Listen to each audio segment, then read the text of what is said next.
Today we're going to make a pinwheel block. In our pinwheel block kit we have everything we need.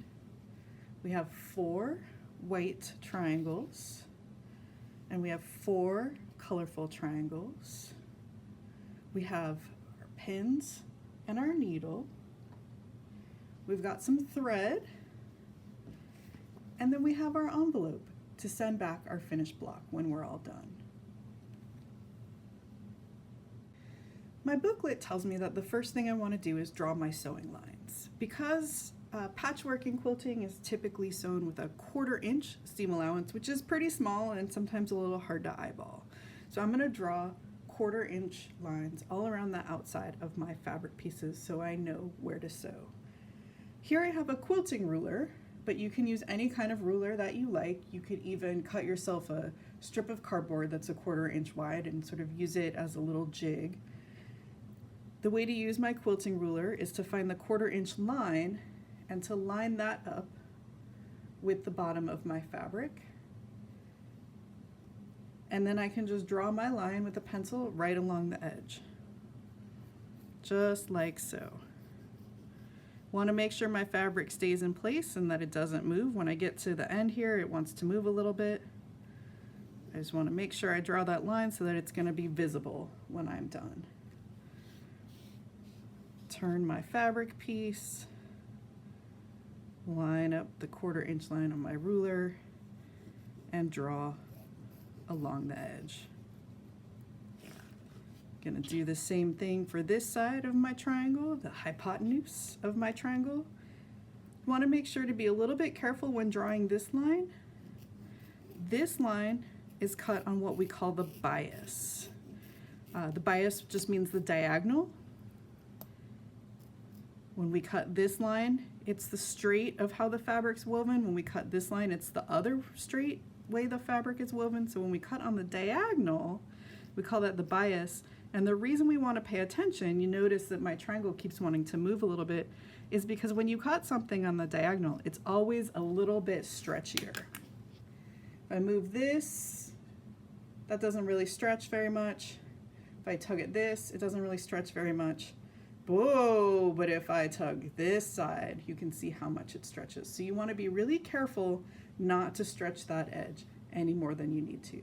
So make sure that you draw lines on all of your blocks so that you're ready to sew.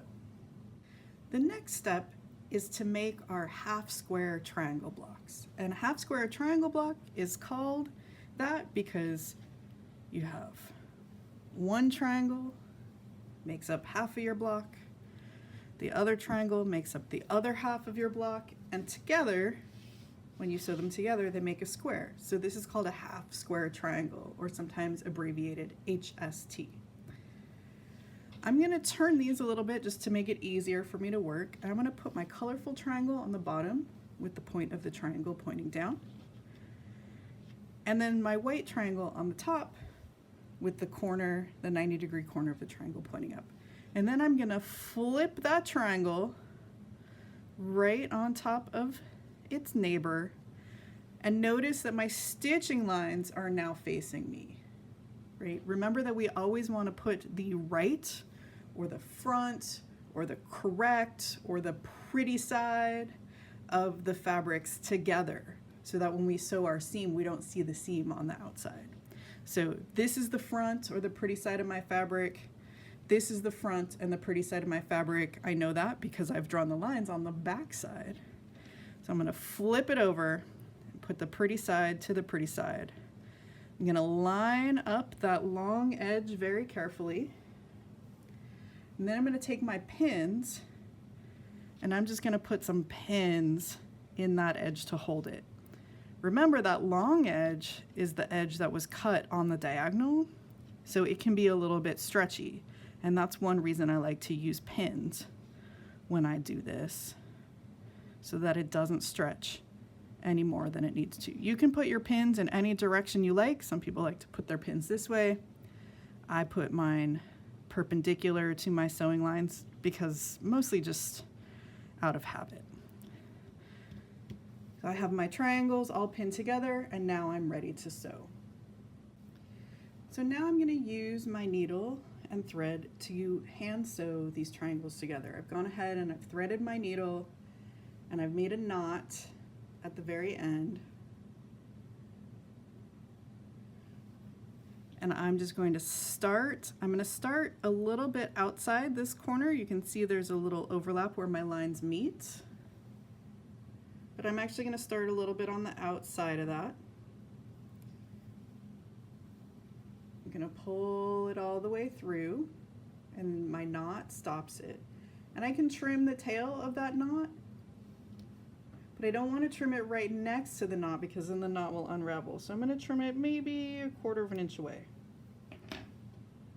because I definitely don't want to do all that hard work just to have it unravel.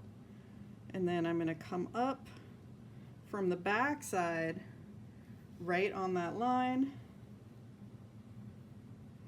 I don't want to pull too tight because that's going to gather it and flap my seam around. I want it to be, you know, nice and even, but not too tight and not too loose. And I'm just going to go back and forth right along that line.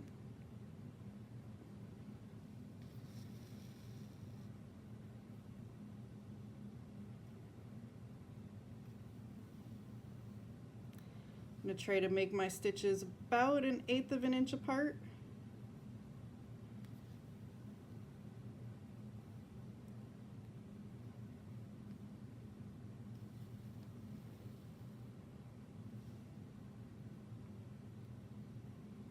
And when I get to one of my pins, I'm just going to take it out, move it out of my way. Otherwise my thread sometimes will get tangled up on there. Right, and I'm just going to keep sewing along that line. Ooh.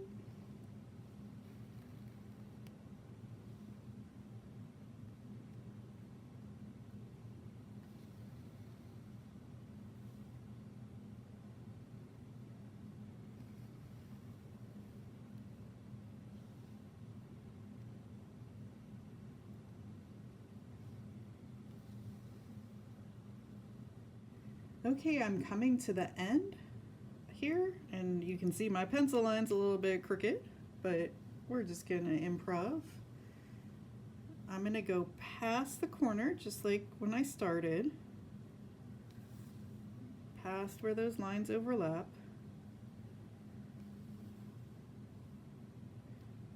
out here close to that little point.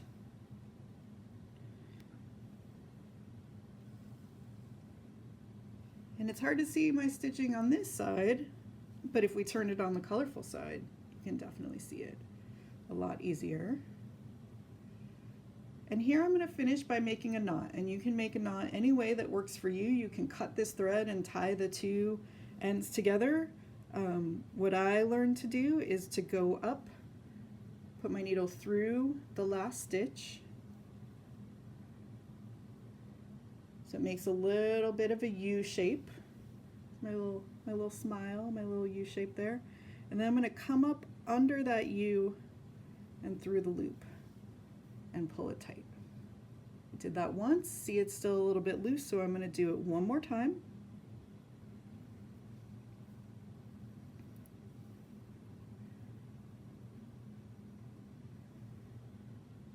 Come up through the bottom of that loop and pull it tight. And I'm going to trim my thread. Remember, I don't want to trim it right at the knot. I don't want it to unravel, all my hard work to go away. So I'm going to trim it about 1/4 inch away. Just like that. And I've sewn my first triangle seam. I'm going to open that up. Ooh, isn't that nice? I'm going to flip it onto the back side, and I'm going to try to press that seam over toward the side of the colorful triangle. I'm going to use my thumbnail to kind of rub it down. Now remember, you don't want to stretch it out, right? We don't want to make a diamond. So we just want to be gentle. If you have an iron, you can absolutely use that. Sometimes I like to use the edge of my ruler or like the spine of a book just to kind of push that down. Why do we do that? It keeps the seam flat and out of our way when we're going to add seams later, right? We're going to sew blocks here, we're going to sew blocks here, so we want that seam to be nice and flat. And then we try to push it to the colorful side so that it doesn't show through on the front. You can also flip it over, give it a little bit of love on this side as well. Nice and flat. We've made one half square triangle. To make the pinwheel block, we need to make three more half square triangles. Okay, I now have 4 half square triangle blocks. So I'm ready for the next step. I need to lay them out so that I know exactly what order they're going to go in. So I'm going to look at my instructions and say, okay, I need to lay them out so they look like this. So the colorful triangle, let's see, it should go like this. And then the next one should go here. And then the next one should go here. And then finally, the last one should go like this. And now it looks like the picture or the picture on the front.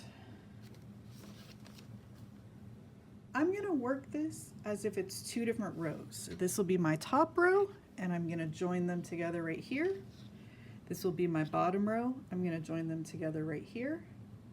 And then after those 2 are joined, then I'll do the final join across the middle like that. So I'm gonna set these 2 aside for now and just work with these. And this is the seam that I wanna work on. So I'm gonna flip the pretty sides together. And I've already drawn my seam line on there, so that's great. I'm gonna put them right on top of each other. I wanna be as accurate as I can be in lining up all those edges and the corners. And then this is the line I'm gonna sew.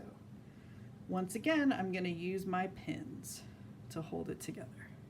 And normally I put them perpendicular, but because this is the angle I'm working at, maybe I'll do like this today.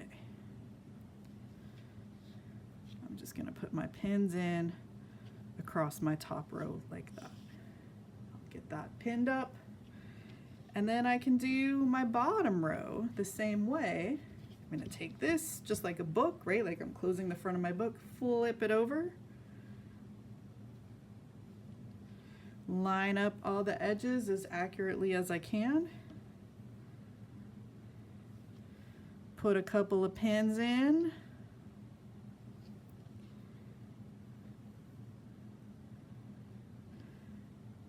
And now I'm ready to sew my rows together. I'm gonna sew mine on the machine just for the sake of time, and then we'll be ready to do our final seam.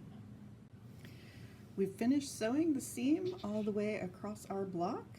Now the only thing we have left to do is open it up and press that seam down. So let's press it. We can press it whatever direction that it will lay the flattest. Basically, you just want it to be as flat as possible. Use your fingers, use a book, use an iron, a ruler, whatever you want. Make that seam nice and flat from the front and the back. And we have our beautiful pinwheel block all complete. The only thing we have left to do is to put it in our envelope, fill out the little form, and send it back in to be added to the community quilt. And don't forget to take a photograph of it, post it online, tag Little Free Fibrary on Instagram, or send us an email with a photo of your block. It helps us know that it's on its way to check for it, and also helps us build a lovely gallery of all of the blocks that everyone has made. Thanks again for playing, and look for next month's block coming soon to a Little Free Library near you.